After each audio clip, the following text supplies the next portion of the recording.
2018 a été une des pires années pour la dette d'entreprise. On en parle avec Jean-François Bay. Bonjour Jean-François. Oui, bonjour David. Directeur général de Cantalis. Et c'est vrai que si on fait un peu la rétrospective, 2018, pour les obligations d'entreprise, c'est un très très mauvais cru. Peut-être le pire depuis 10 ans, 2008, ça nous rappelle des mauvais souvenirs. Quasiment tous les grands segments, l'investissement, l'investment grade, ou donc de bonne qualité, ou les obligations spéculatives, tout est quasiment, tout presque dans le rouge. Oui, David, si vous regardez les performances, vous commencez à faire un bilan, vous apercevez que la meilleure performance sur les marchés obligataires sont encore les emprunts d'État allemands. La dette allemande, donc les taux allemands, sont passés de 0,77 à 0,20 et quelques en fin 2018.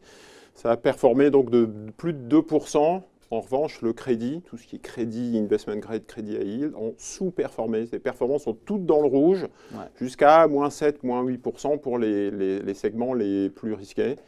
Je pense que les gérants aussi ont été pris à contre-pied. Il y a deux effets qui ont été, je dirais, surprenants sur 2018. D'une part, l'effet de taux et l'effet crédit. L'effet de taux, si vous vous souvenez en fait, des perspectives de début d'année, tout le monde voyait une hausse des taux sous l'effet des taux directeurs des banques centrales, la Fed en premier. Je viens de le dire, les taux des emprunts d'État ont plutôt tendance à baisser en Europe. Et donc ça, les gérants crédits ont été très surpris. D'autre part, le deuxième moteur de performance, c'est le crédit. Là encore, on s'attendait à plutôt une croissance en Europe, assez stable, et avec des bénéfices des entreprises plutôt bien orientés. Là encore, les spreads se sont écartés, le risque a été fui par les investisseurs, et donc c'est un double effet qui se coule. Double effet et double surprise. C'est-à-dire que ce n'est pas du tout ce qui était annoncé par les experts en début d'année. Et donc, à la fois sur le taux, à la fois sur le spread de crédit.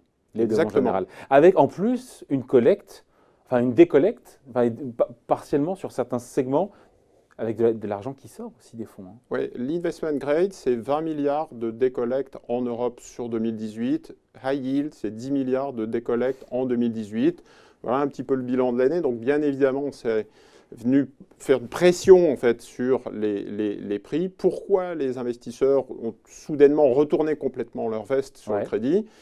D'une part, c'est, je le disais, des perspectives de croissance. Vous vous souvenez, 2017, c'était l'alignement des planètes, l'élection Macron-Merkel. On avait des taux de croissance très élevés, plus de 2% en France, plus de 4% en Allemagne.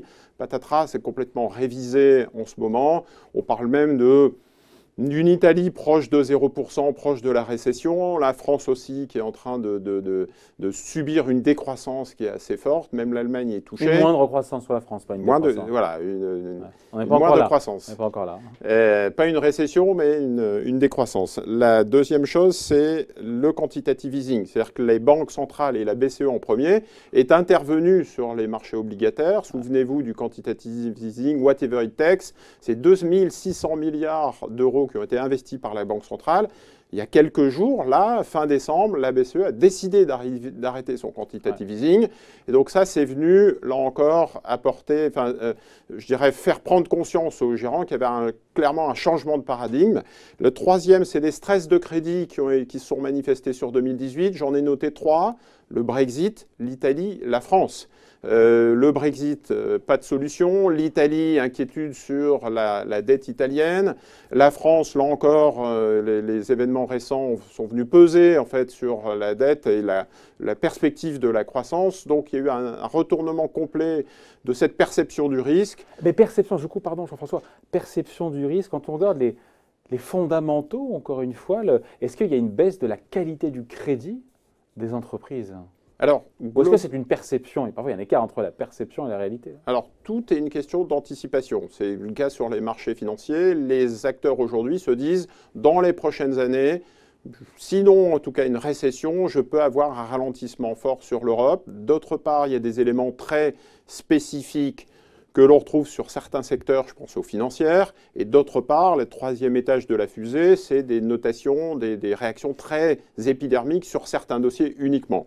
J'ai noté des Ouais, mais c'est un peu l'arbre qui cache la forêt pour certains dossiers, non? Alors non, parce que le marché du crédit, c'est quand même le thermomètre, un indicateur avancé un peu de la santé de l'économie, c'est très très important.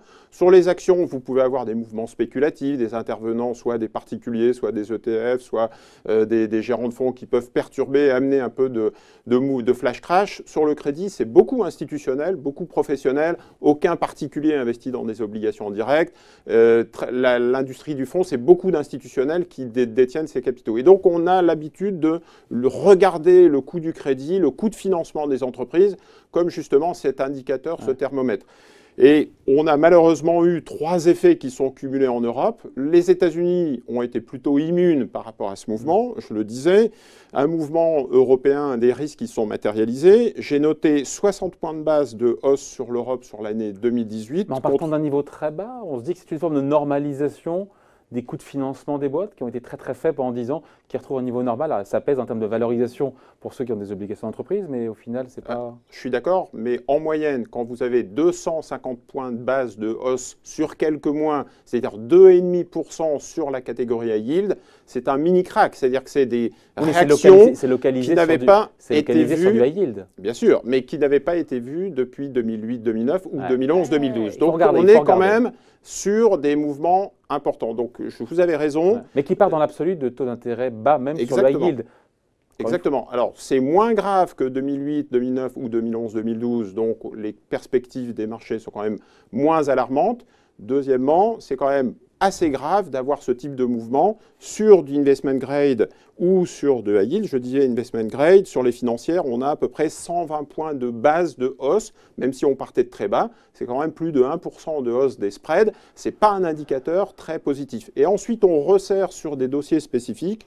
J'ai noté, là, j'allais dire un peu des marqueurs, c'est-à-dire qu'il y a des profit warnings ou des accidents de dette. On se souvient tous de France Télécom ou de certains marqueurs dans les crises précédentes des années 2000 ou 2008 qui pouvaient indiquer justement cette fébrilité sur les marchés. J'ai noté Vallourec, j'ai noté Dia, j'ai noté Astaldi en Italie, j'ai noté Deutsche Bank en Allemagne, Banco BPM en Italie. Avec accident de crédit, c'est-à-dire... C'est-à-dire des hausses de spread massives, majeures, qui sont apparentées un peu comme des profit warnings sur les actions. C'est-à-dire que ce n'est pas vraiment du défaut, mais c'est des signatures qui sont en forte difficulté. Il n'y a pas un excès de pessimisme, on finit là-dessus, Jean-François, quand même, dans le message qui nous est envoyé par le marché du crédit qui voit un peu tout un peu plus, enfin peut-être un peu trop les choses en noir, et d'où la question des perspectives sur 2019. Oui, alors c'est intéressant. Ça dépend du scénario que vous avez sur 2019. Si vous êtes relativement rassuré, que vous apercevez que la croissance mondiale ne va pas tomber en récession, à ce moment-là, 400... On n'en est pas là. Hein. On n'en est pas là. 4,5% de spread sur du high yield. Ça se regarde. Ça se regarde. Ça se regarde. Ça fait quand même un moment qu'on parle des taux trop bas, des taux négatifs. On retrouve enfin des fondamentaux, un peu de volatilité et un peu de... Ouais. Donc il y a des opportunités sur des dossiers. La deuxième chose, c'est qu'il vaut mieux passer par des spécialistes pour pouvoir gérer, je veux dire, cette flexibilité, cette gestion dossier par dossier pour éviter justement les accidents, puisque avec des banques centrales qui deviennent moins accommodantes, on a parlé de la BCE qui a arrêté son quantitative easing. Quand la mer se retire, c'est là où on voit ceux qui ont des maillots de bain. Quand la mer se retire, on va voir si des dossiers sont très endettés ou pas. Et malheureusement, en ce moment, les marchés n'aiment pas du tout les dossiers très endettés. Donc il va y avoir des opportunités, c'est clair, vu les niveaux dans l'absolu qui sont proposés. Merci pour cet éclairage et point de vue signé Jean-François Bette, directeur général de Cantalis. Merci beaucoup. Merci.